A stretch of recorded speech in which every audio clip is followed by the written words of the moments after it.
كده يا سيد، انت لو حد ظبطك على طريق بالشكل ده تتصرف معاه ازاي؟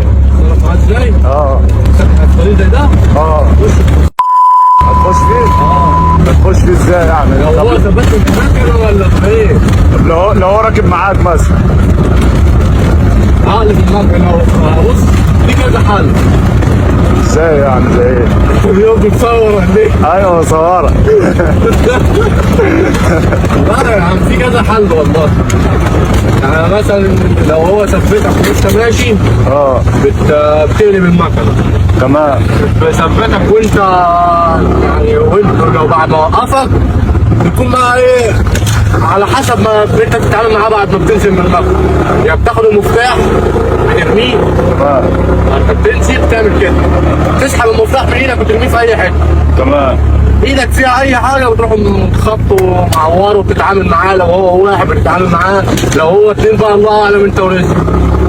جبتهم ما جبتهمش بقى انت ورزقك بتسيب المكنه. عوضك اهو.